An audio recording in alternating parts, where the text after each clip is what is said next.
1200 cylinder अगर एक साथ फट जाएं तो क्या होता है, इसका अंदाजा आप आज जयपुर की तस्वीरों और वहां से आ रहे वीडियो से लगा सकते हैं, जहां 18 टन एलपीजी गैस से भरे टैंकर और ट्रक के बीच में टक्कर हो जाती है। टक्कर के बाद तेज धमाका होता है और देखते ही देखते 1 किलोमीटर में मौजूद गाड़ियां बर्निंग व्हीकल में तब्दील हो गईं। 11 लोग जिंदा जल गए, 30 से 40 गाड़ियां जलकर खाक हो गईं। कैसे जयपुर में एक गलत यू टर्न जानलेवा बन गया, फुल डिटेल इस रिपोर्ट में।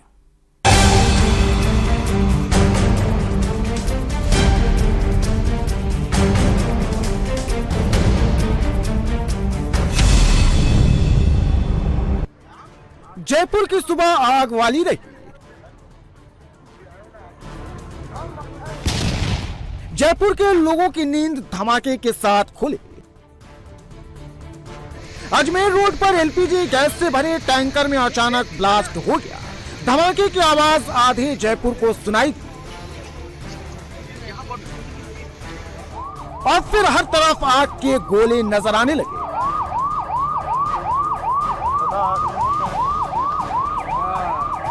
ऊंची ऊंची आग के लपटे दिखाई देने लगे। पूरा इलाका धुआं धुआं हो गया। कुछ मिनटों में आग ने 1 किलोमीटर के इलाके को अपनी आगोश में ले लिया। 5 से 10 किलोमीटर दूर से भी आग की लपटें देखी गई। जिसने भी ये दृश्य देखा सिहर गया, आग की तपिश में कांप उठा। ट्रक, कंटेनर, बस और कार के साथ हाईवे पर मौजूद दूसरी गाड़ियां धड़कने लगी। जले हुए वाहनों की कतार लग गई।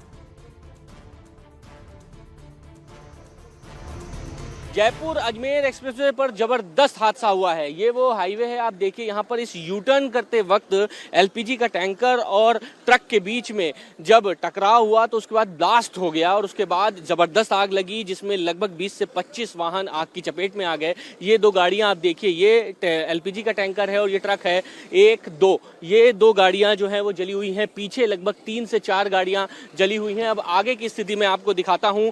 ये पूरा एक्सप्रेसवे है और इस रोड पर सुबह 5 बजे की ये घटना है। देखिए 1, 2, 3 पीछे 4, ये 5, ये कार 6, ये बस देखिए ये 7 गाड़ियां यहाँ पे फ्रंट पे जली हुई हैं। ये बस 8 और सामने का जो आपको ट्रक दिखाई दे रहा है 9, उसके आगे एक बाइक खड़ी हुई है 10, एक और एलपीजी का जो टैंकर है 11, उसके पीछे एक ट्रक है 12 गाड़ियां ये फ्रंट पे आपको दिखाई दे रही हैं जिन पे आग लगी हुई थी। और ये ट्रक देखिए ये 13 गाड़ियां इधर हैं जिसमें आग बुझाने का प्रयास जारी है। आप हालत देखिए गाड़ियों की, जो जल के पूरी तरीके से खाक हो चुकी हैं गाड़ियां और अभी भी धुआं इसमें से निकल रहा है। 13 ये गाड़ियां हैं और पीछे जो ट्रक हैं जो लगातार गाड़ियों के पीछे जो आ रही थी 14, 15, 16, उसके बगल में देखिए एक ट्रक है 17, ये बाइक खड़ी हुई है 18 गाड़ियाँ ये हैं। और अब आप देखिए यहाँ पर ये कार है 19, इस क्रेन के पीछे देखिए कार 20 कार गाड़ियाँ ये हैं। ये कार को हटाया जा रहा है। 20 ये ट्रक है देखिए 21, उसके पीछे गाड़ी है देखिए 22। 30 से 40 वाहन जल गए। हाईवे के किनारे पर बनी पाइप की फैक्ट्री जलकर पूरी तरह खाक हो गई। आग की लपटें इतनी ऊंची थी कि कई पक्षी तक जल गए। आग की लपटों में सिर्फ गाड़ियां ही नहीं झुलसी, फैक्ट्री ही नहीं जली बल्कि गाड़ियों में मौजूद लोग भी आग का शिकार बने। टैंकर और ट्रक की भीषण टक्कर में 11 लोग जिंदा जल गए। हादसे में 35 लोग झुलस गए। 34 पैसेंजर से भरी स्लीपर बस भी जल गई। इसमें सवार 34 पैसेंजर्स में से 20 झुलसे हैं, जबकि 14 पैसेंजर्स और ड्राइवर कंडक्टर लापता है। ये आग कैसे लगी, धमाका कैसे हुआ, कैसे एक यूटर्न ने 11 लोगों की जान ले ली, क्या अफवाह उड़ी, सब बताएंगे। लेकिन सबसे पहले घटना की वो सीसीटीवी देखिए जिसमें हादसे की असली वजह कैद हुई। सुबह 6 बजे के करीब जयपुर अजमेर हाईवे पर भांकरोटा के पास एलपीजी गैस से भरा टैंकर यू टर्न लेता है। तभी पीछे से एक ट्रक आता है और टैंकर को टक्कर मारता है। टक्कर के कारण एलपीजी गैस से भरे टैंकर का नोजल टूट जाता है। एलपीजी गैस हवा में फैलने लगती है। कुछ ही सेकंड में 200 मीटर का एरिया गैस चेंबर बन गया। कुछ ही सेकंड बाद टैंकर में जोरदार धमाका हुआ और फिर हर तरफ आग की लपटें नजर आने लगी, धमाके होने लगे।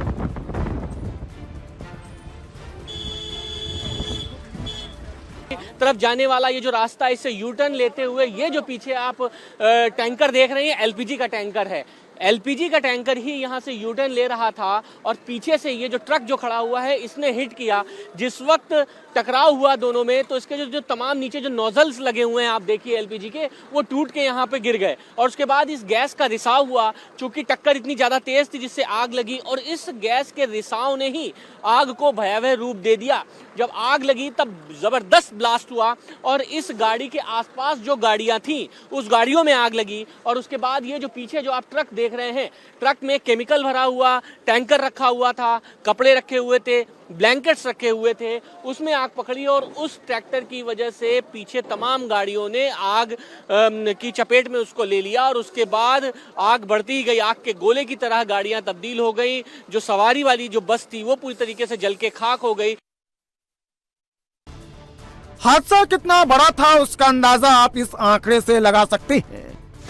जिस एलपीजी गैस वाले टैंकर में टक्कर की वजह से हादसा हुआ उसमें 18 टन एलपीजी गैस थी, यानी इससे लगभग 1200 सिलेंडर भरे जा सकते थे। एक सिलेंडर में 15 किलो एलपीजी होती है।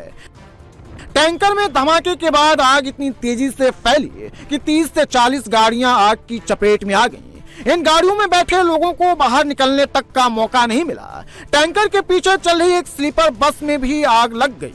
यह बस उदयपुर से जयपुर आ रही थी। बस के पैसेंजर ने बताया कि अचानक बस में आग लग गई। लोग जब तक कुछ समझ पाते खुद को लपटों से घिरा पाया। बस का मेन गेट भी लॉक हो गया था। इस कारण लोगों को बाहर निकालने में देर हुई और कई लोगों की मौत हो गई। हादसे में स्लीपर बस पूरी तरह जल गई। बस में सिर्फ लोहे का ढांचा बचा है। हाँ सर, हम क्या सर बस में थे, लेक सिटी बस थी, उसके अंदर थे हम। तो एकदम से जैसे ही बाहर एकदम ब्लास्ट हुआ तो देखा तो जोर से आग आ गई थी पूरी, और वो आग जो तो हमारी बस के अंदर भी आ गई थी। तो हम जैसे ही बाहर निकले थे, निकलने के चक्कर में गेट लॉक हो गया था। तो फिर बाहर खिड़की थी, ऊपर से खिड़की तोड़ के अंदर बाहर निकले थे, हम कूदे थे और कूद के हम थोड़े दूर चले गए थे। और फिर देखा तो आग बहुत ज़्यादा पूरी बस में आग लग गई थी और अंदर बहुत सारे कितने अंदर तो 15-20 लोग तो थे कम से कम उसके अंदर, और ज़्यादा भी होंगे तो पता नहीं मेरे को। पर हम निकल गए। कितने लोग वहाँ उसमें झुलसे हैं? कितने वो हम निकल गए थे, उसके बाद कुछ सभी निकल गए थे? वो पता नहीं हमको सर। अच्छा। और हमारे साथ कम से कम 10 लोग और थे जो वहाँ से निकल के साथ में निकल गए थे। टैंकर जस्ट पास में थी हमारी। मौके पर 2 से 3 किलोमीटर के एरिया में सड़क पर जो भी वाहन थे वो सभी आग की चपेट में आ गए। इसके बाद करीब 1 घंटे तक धमाके सुनाई दिए। आसपास रहने वाले लोगों ने बताया कि जब ये धमाका सुनकर बाहर निकले तो लोग इधर उधर भाग रहे थे। कई लोग जलते हुए कपड़ों को उतारने की कोशिश कर रहे थे। ये ट्रक एक्सीडेंट हुआ था ट्रोला का, उससे पर आग लगी थी, सिलेंडर फटने लगे थे। फिर गाड़ियाँ छोटे छोटे भगिया है वो जहाँ जुपने लगी गाड़ियाँ खड़ी खड़ी।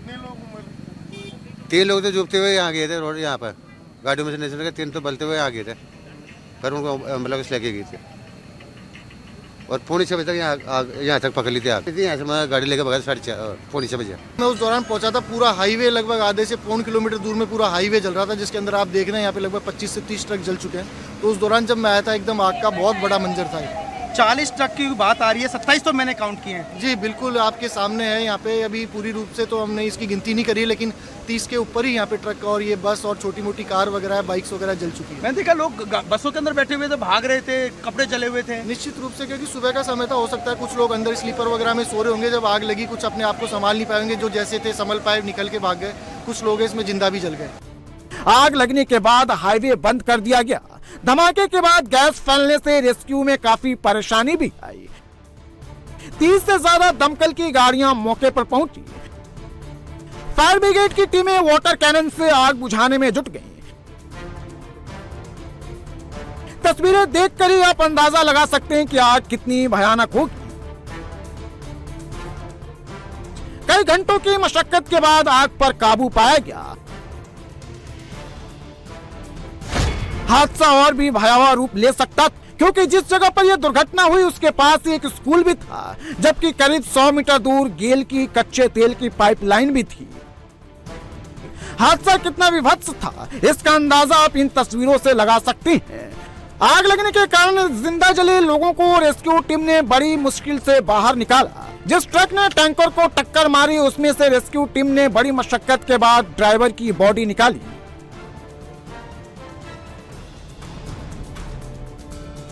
घटना की जानकारी मिलते ही मुख्यमंत्री भजनलाल शर्मा घटनास्थल पर पहुंचे और रेस्क्यू ऑपरेशन को लेकर जानकारी लिए। अधिकारियों को जल्द से जल्द पीड़ितों की मदद के निर्देश दिए। टैंकर के माध्यम से जो एक आग का एक तांडव बना, सबसे पहले तो मैं जो इस घटना में हताहत हुए उनको मैं संवेदनाएं प्रकट करता हूं और मैं हॉस्पिटल जाकर के भी आया हूं। मैंने सभी हॉस्पिटल में सभी अधिकारियों को वहाँ के उन सबको कहा है कि सबको तुरंत प्रभाव से लिया जाए और पहले उनका इलाज किया जाए जो इंजर्ड है। सरकार पूरी तरह से घटना के लिए जो भी होगा जांच भी करेंगे, उनके इलाज भी करेंगे, जो उचित उनको सहयोग करना है वो भी करेंगे।